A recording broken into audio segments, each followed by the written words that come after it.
Hello friends, welcome back to Books and Tea Time. I'm Addie and today is my very favorite video to film. Every year we're going to be talking about the best and worst books that I read in 2025.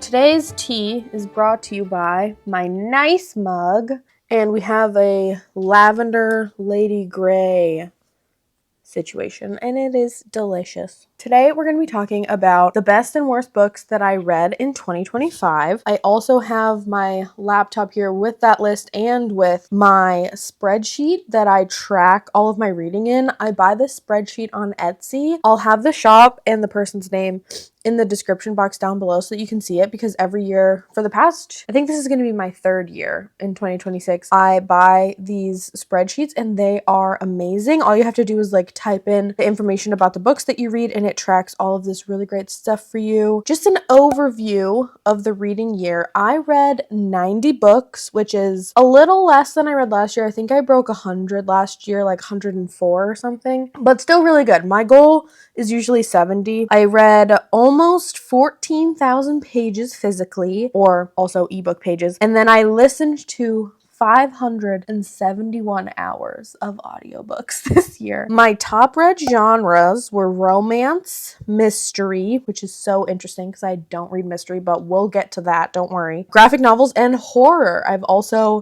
dabbled in the horror space this year and I had so much fun with that. I had the goal of reading 12 nonfiction books and I read 12 exactly. I actually finished my 12th one yesterday on December 30th. Today's the 31st, by the way. Also, my favorite stat to track every year is how much I save using my library, and I saved over $1,200 by using the library this year, whether it's physical books, audiobooks, ebooks that I borrowed from my library. This spreadsheet has a bunch of other data, like the sources, whether it was my physical TBR, the library, NetGalley, things like that. It tracks some diversity representation. As always, I feel like I can definitely be doing better. I read a lot of cis women authors, so I think that is definitely something. And also American authors. I really want to try to branch out next year and read less American authors. It's like 75% of my authors are American, and then the 25% is a bunch of other authors from other countries. So I think those are two things that I'm going to carry over into the new year as goals. It tracks what publisher you read from the most, although my pie is pretty even with publishers, which is kind of nice. So yeah, like I said, I will have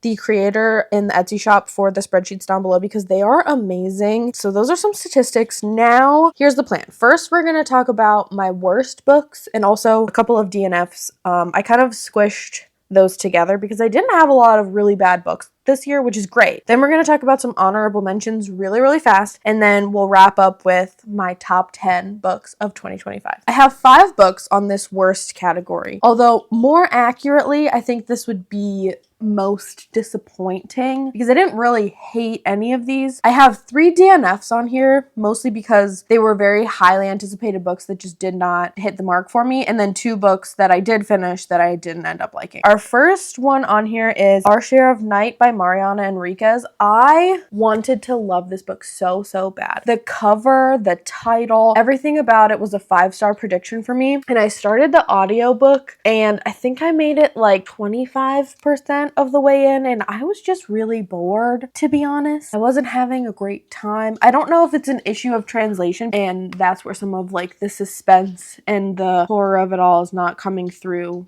in the way that the author maybe originally intended. But yeah, I don't know, I was just bored. It was just not what I was hoping, so that really sucked. Next, we have Little Rot by Akwaeke Emezi. I did DNF this, I think around 30%. I should have written down when I DNF them, but I did not. This one was another one that I was doing on audio for a book club, which is like even worse, is that I really needed to finish it for book club, but I was running out of time and I wasn't really having fun reading it. I have noticed that I really prefer Akwaeke Emezi's fantasy leaning works, things that are like fantasy, magical realism, set in another world, rather than their contemporary stuff set in the present. And I don't know, I wasn't really vibing with it very much, and there was just like a lot of unsettling discussion of like child SA, which like I know that and trust that Akwaeke is making a point with that and really trying to analyze it, but I just was not having having a great time. So I ended up DNFing it, which really hurt. Lastly, for the DNF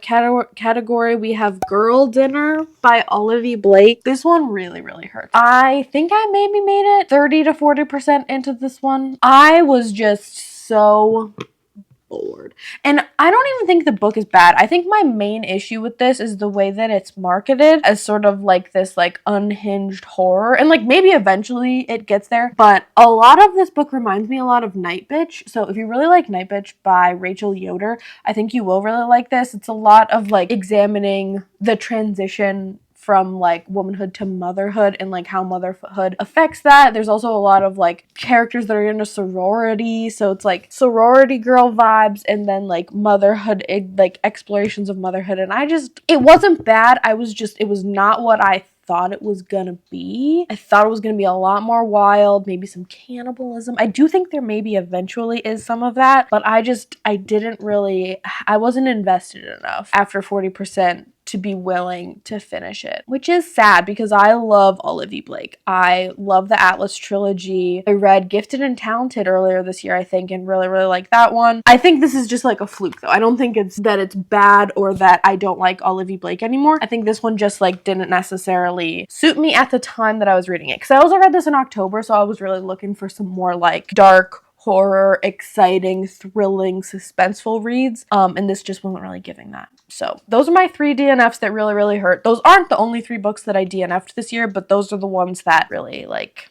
it hurt to put them down. And then we have 2 books that I did finish that I kind of wish that I hadn't. First is Scythe and Sparrow by Brynne Weaver. This is the 3rd book in the Ruinous Love trilogy, and I think in a small group of people who really, really liked the sequel, the 2nd book in this series, Leather and Lark. I loved Butcher and Blackbird, obviously, like everybody else did. A lot of people didn't like Leather and Lark. I thought it was really fun. I had a great time with that one. So I think I was expecting that I was also gonna like this, but this one just really didn't hit it for me. I think the main issues with this one for me are the pacing and like the way that the story is told. I don't really like, specifically in romance, but also just in like books in general, where in one book in the series you see things unfolding through other characters' perspectives and then you just switch perspectives to new characters, but it's the same timeline. So like half, if not more, of this book takes place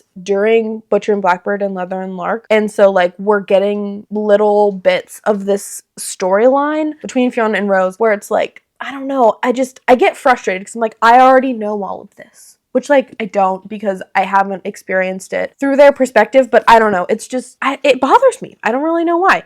So I didn't really love that, and then the pacing towards the end, I also thought was really weird. I wasn't very fond of the ending. So this one was kind of a miss for me. Then last but not least, this is definitely the worst in terms of rating and experience reading that I had this year, and I think a lot of people are going to be surprised because this is a pretty popular book, but Slewfoot by Brom. I've seen so many people love this book, and I just want to know why. I was so bored reading this. It says on the inside flap that the main character is a widow. Her husband doesn't die until like page 70 or something, and I just don't have the patience for that. There were parts of it that I really, really liked. I was looking for that like witchcraft revenge. Sorry, let me tell you what this is about first. This is about a widow who is living in like a Puritan settlement, and her husband dies, and then she like kind of makes a deal with a demon devil. We're not really sure. We also follow him. Slewfoot is his name, and that's like one of the characters. And they make a pact, and then there's, she gets persecuted as a witch and like all of these things. And like there are some scenes that I really enjoyed, and there are some moments that I was excited for, but I think overall it was just way, way too long. I feel like if this was a short story that really honed in on those juicy bits of the narrative, it would be really, really good. Even a novella, I think this would be really successful if it was shorter, but it's like 300 some pages, and I was just so bored. If I hadn't switched over to the audiobook, I would not have finished. I started reading it physically. There's really neat illustrations in the book, which is one of the reasons why I wanted to read it physically. But overall, it was just a lot of beating around the bush to get to the point. And then once we did get to the point, it just wasn't quite as satisfying as I was hoping for. Okay, now that we have the bad stuff out of the way, let's transition to the good stuff. Let's transition to our honorable mentions, because as I said, I had a lot of trouble putting together my best of the year list, especially because up until I think I started to put this list together at the end of November, and then after I was like, okay, my list is final, I read a book that ended up sneaking its way into my number 4 spot. So I'm gonna give some love to these books that I did really enjoy that just didn't really make the cut this year. First one, Know Your Station by Sarah Gailey. This is one of the first books that I read this year, and it's a graphic novel.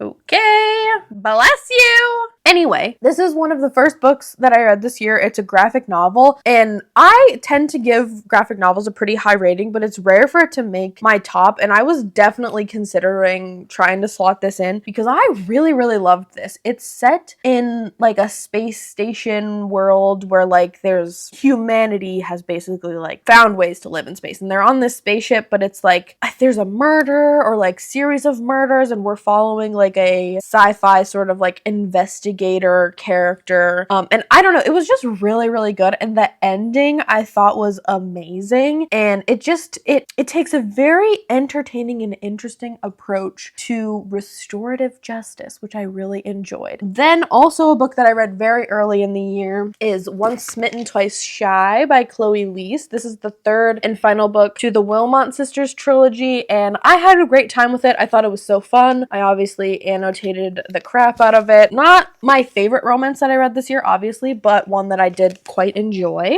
Another one on my honorable mentions is Knock Knock Open Wide by Neil Sharpson. This is an Irish horror book based on some Irish mythology, and this was fantastic. I actually read a library copy, and then I loved it so much that I had to purchase my own copy of it. It is gross. This is probably one of the scariest books that I've read this year. I loved it. Highly recommend. Next, we have another horror book that really creeped me out, but that I absolutely loved, and that is The Lamb by Lucy Rose. This is kind of like a dark gothic inspired tale about a mom and a daughter that grow up living sort of like off the grid in the woods, and they eat people, and it's actually so sad. I cried at the end of this book, and I still think about it a lot. It's really good, and the cover is disgusting. I don't know if you can see, there's like little teeth down here, like molars. Really loved it. Highly recommend, but beware, there's a lot of eating people. Another honorable mention, Son of the Morning by Akwaeke Emezi. As I mentioned earlier, I love their more fantasy-leaning books, and this is their first romantasy story. It's a biblical-inspired romantasy, and it was exceptional. I ate this up. I read the arc, and then I went to buy it with my birthday money, and I got a signed copy at the bookstore. I didn't meet them. I would have died. But I got one that had a little book plate in it that it was signed, which is so excited. And I mean, look at this cover. Look at it. Romantasy fans, this is the best romantasy book I've ever read. Period. Another honorable mention, I don't own this one, but Lies My Teacher Told Me, the graphic novel adaptation by Nate Powell, was exceptional. I loved this. We read it for another book club that I do at work, and I just think that it really does a great job of illuminating a lot of things that are erased from history textbooks. Specifically, I think it's an analysis of high school history textbooks, and that paired with the illustrations, it was so powerful. We had a great discussion, and it's one that I do want to buy so that I can have it on hand just to reference, because like I said, there's so many great panels in it that really sit with you and make you think.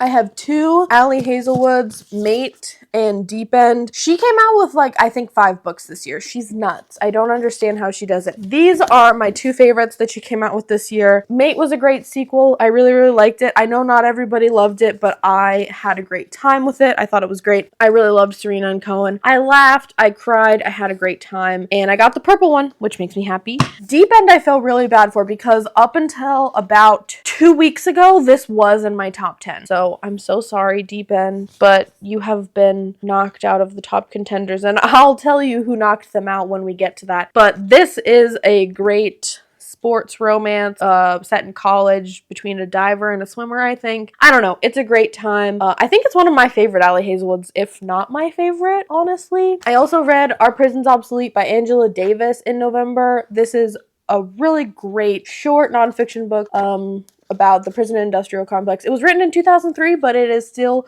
wildly relevant, if not even more than perhaps when it was written, which is sad, but gave me a lot to think about. Great nonfiction, really enjoyed, highly recommend. Last but not least, Shadow's Heart by Cressley Cole. I have the ebook, but I don't own the physical one yet, which I just realized I need to purchase it. This is like the 21st book in the Immortals After Dark series. It is really great. It's one of my favorite of the whole series. I gave this one a 5-star, which I think only like 4 of them that I've read I gave a 5-star. I thought it was so much fun. It was my first time ever like reading a book on release from Cressley, because I read the whole Immortals After Dark series last year, and so this was like my first experience of something like just having been released and reading it right away, which was also kind of special, so it was really fun. But yeah, I loved it. It's a like paranormal romance series, so long, but it's really good and I have a lot of fun with it. And those are my honorable mentions. So now let's take a breath and we can dive right into my best books of 2025. Number 10, I want to make a note that 3 of my 10 top books are nonfiction books, which is great because I made the effort and pushed myself to read more nonfiction this year. I wanted to read 12, which I said that I did, and 3 of them are on my best books of the year, and 2 of them were on my honorable mentions. So it turns out I really like nonfiction. Anyway, number 10 is What Doesn't Kill You Makes You Blacker by Damon Young. This is a memoir in essays by Damon Young, and I actually had the absolute privilege of meeting and interviewing and do like a conversation Q&A with Damon Young, and he is so cool, so chill, amazing, so insightful, and I definitely, once I got over the like imposter syndrome of being there, I was just having the best of times. But yeah, it's a brilliant collection of essays that takes you through Damon's life and examines his experiences with the lenses of race and sexuality and socioeconomic status, and his parents' experiences and like the intergenerational trauma that he deals with, and kind of just putting that into context and using his own stories to share with the reader what it is like being Black in America. It's funny at times, it's very emotional at times. Obviously, there's some interludes about basketball and about just like funny moments from his childhood. Also, Damon Young does a great job of sort of like examining himself on page and like taking the reader through his own growth and situations that helped him become a better person. And like I feel like as a reader, that's always really encouraging and accessible, because when you are reading nonfiction, especially books that are about, you know, racism and classism and sexism and things like that, you are, as the reader, I'm assuming, at least that's why I read them, is to actively become a better person and try to become a better citizen and a better just neighbor, I guess, in that sense. So I think that when reading that, it's very encouraging and refreshing, and I think it's a really great way to encourage readers to do that very same thing and to like take their own experiences internally and think about like, okay, like what can I learn from this? How can I become better from this experience? So I really loved it. I thought it was amazing. And then obviously extra special that I got to meet him and talk with him about the book. Okay, my number 9 slot is one of my new favorite authors that I discovered last year, who also, I think, came out with 4 books this year, maybe 3, and that is T. Kingfisher, Hemlock and Silver. This is a fantasy Snow White retelling. It's like a dark horror fantasy retelling of Snow White, and I thought this was so much fun, so interesting. I already want to reread it because I originally did it on audio, and I feel like there's a lot of the magic system in the world building that I missed by just reading it audibly, so I would love to reread it and annotate it at some point. I loved our main character and all of the characters in the book, but T. Kingfisher writes such funny and like deadpan sarcastic main characters. Also, she usually has, or very oftentimes has, heroines that are older, like in their 30s and 40s. So in this book, we're following Anya, who is sort of a healer, but more specifically a poison scholar, I guess you could say. She studies poisons to make antidotes to poisons. And so she's kind of like, people keep her at arm's length. She's a little weird. She's a spinster, so to speak. But at the beginning of the book, the king of the land comes to her and asks her to come to the palace because his wife has recently died and now his daughter is acting suspiciously and is very ill. And they think maybe she is being poisoned or has been poisoned. And so they need her to come and investigate. And so it's kind of, you know, the political intrigue of what's going on when she gets to the castle and like towing the line between wanting obviously to save this girl, but also there's a lot of other moving pieces. But there's great side characters. There's a little bit of like a side romance that I really enjoyed. And I just thought that the whole magic system that T. Kingfisher invented around mirrors was so clever and really interesting. And I love any book that tries to reimagine a fairy tale. And I think my favorite part of T. Kingfisher's reimaginings is that you have the general vibes and the setting, but it's often like you're not following the main character of the fairy tale. Like the main character in this book is not Snow White. So you're getting a new entry point into the fairy tale, and also T. Kingfisher really changes around a lot of the plot points and moments to keep you on your toes so that it's not necessarily predictable, which I really enjoy. And I just love T. Kingfisher's writing. She's so funny. But yeah, one of my favorite T. Kingfishers overall, but definitely my favorite of hers that I read this year. At number 8, we have this massive beast, Wind and Truth by Brandon Sanderson. I actually started this last December, but I didn't finish it until May because, I mean, look at it. It's over 1,300 pages, I think. This is the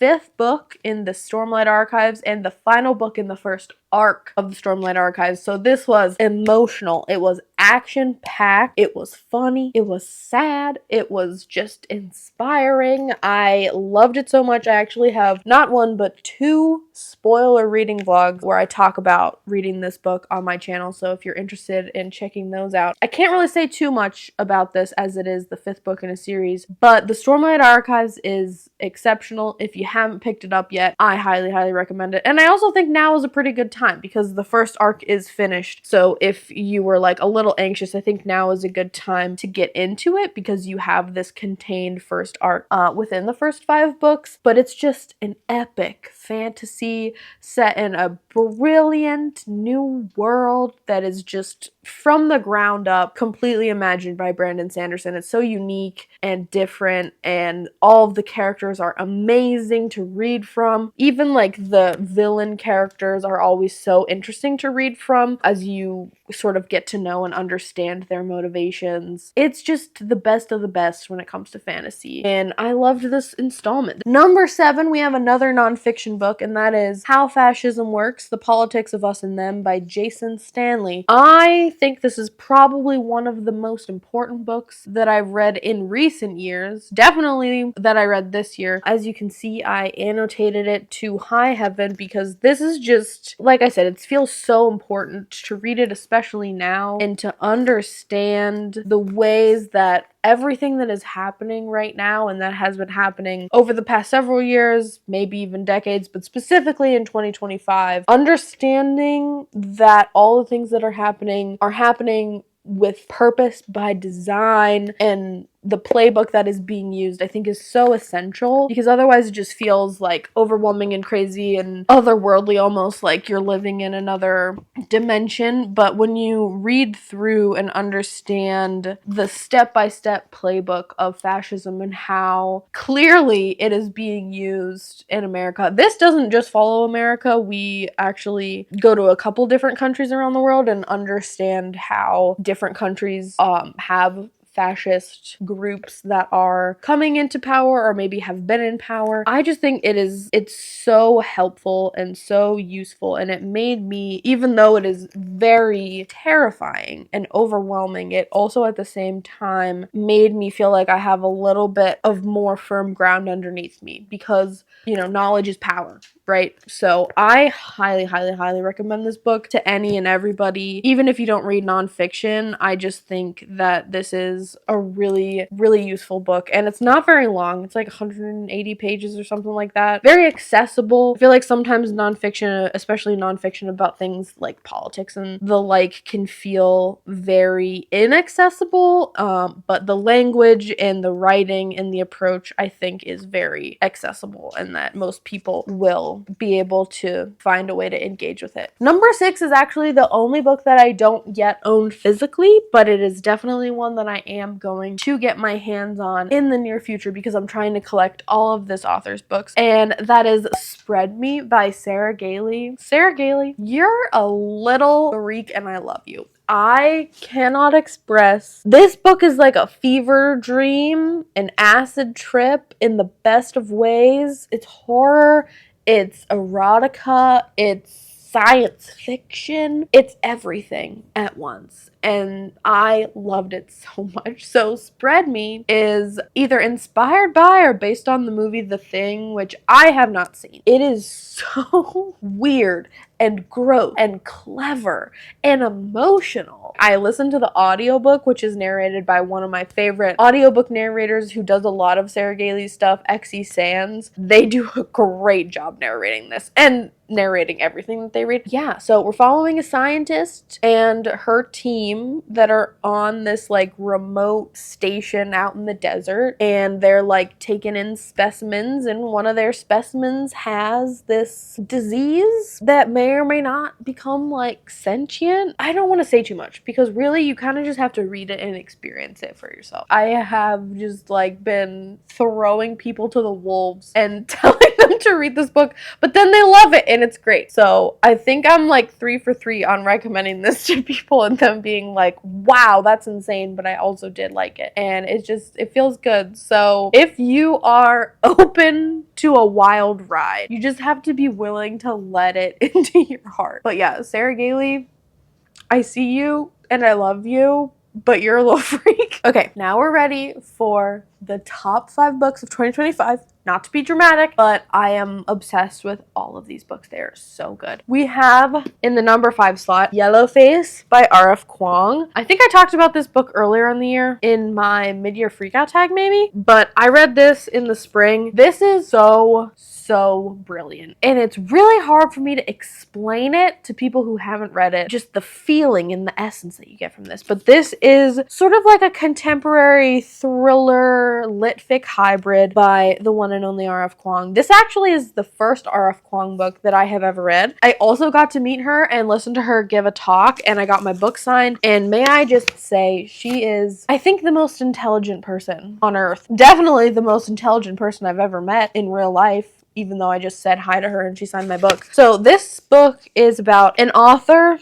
and her like arch rival, I guess. And her rival dies and the author steals her manuscript. And the main character, June, is that her name? The main character, June, is a white woman and her rival is an Asian woman. And so she steals this book. The manuscript is like a historical fiction about Asian American history. And so our main character, basically she goes about it in such a way that she doesn't say or not say whether or not she's Asian, but she adopts a last name that is ambiguous and maybe might suggest that she's Asian American, and she like rockets to stardom. And so like the thriller aspect of it is like, you know, she's gonna get caught and you just have to figure out like when or how. But also just being in June's head the whole time, it's just so brilliant. It's a critique of the publishing industry and just like the writing world in general, but it's not just a critique. I think R.F. Kuang is doing so many things and making so many moves in this book that like I am not quite smart enough to understand it all in all of its glory, but I just know that like every sentence I was just like kind of smirking because you know what she's doing is so clever. Like I said, it's really hard to explain, but it's just like I think the text itself is just an interesting character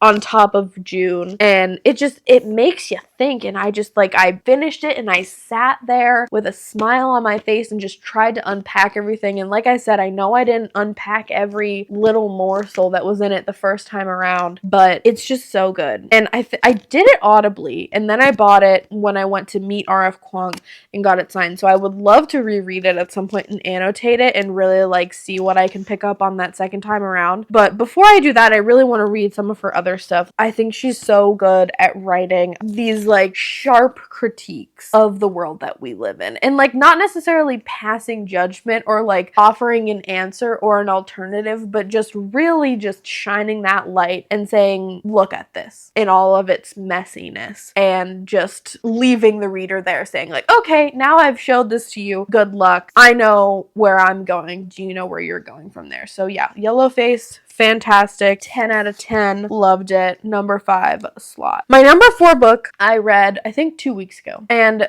ever since I opened the book and read the first page, this book and this world and these characters have become my entire personality. And I am not alone in that. So sorry to Deep End, who did not make the cut because of this book, but that book is Heated Rivalry by Rachel Reed. I know everybody and their mother probably has seen this book and seen the TV show. And let me tell you, that is absolutely correct. This book, Shane and Ilya, have taken my heart by storm. All I can tell you is if you have not read this, the hype is 1,000% real and accurate. Sometimes things are really overhyped and they're just not that good. Sometimes things are underhyped. Dare I say this is still maybe a little underhyped. This is so... If somehow you don't know about this book, this is an hockey romance about 2 rivals who have sort of like a situationship throughout their careers, and you just follow them as they fall in love, obviously. And it is so good. I cried.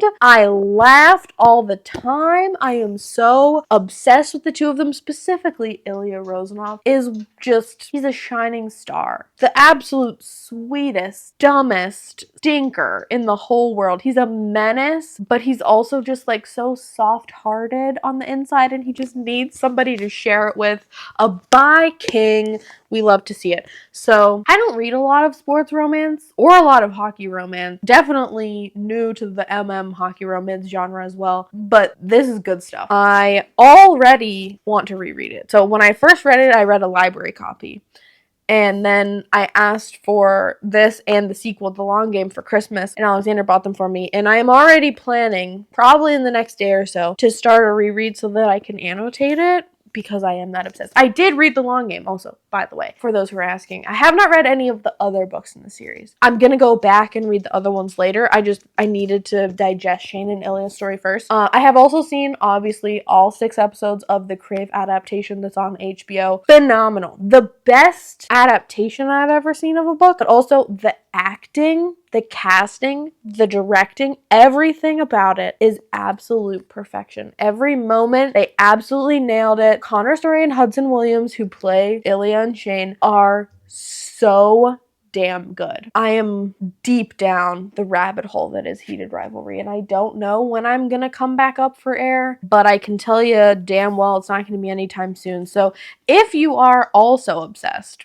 please let me know in the comments, because I will always talk about it. Check it out, read it, watch it. My recommendation would be reading it before watching it, but that's your own choice. And this is why we wait until as close to the end of the year as possible to make our lists, because I read this book on December 6th. My number 3 best book of the year, we have In the Dream House by Carmen Maria Machado. This is also the last nonfiction book on this list. The way that it is written and the way that it is told is in these little short, would we call them vignettes? I don't know what the technical term is, where you're going through the author's life, and specifically her relationship, and how her relationship becomes abusive, and how abuse in relationships functions in queer relationships, and examining that and her experience with that. Carmen Maria Machado's writing is fantastic, and I found myself in it in so many ways.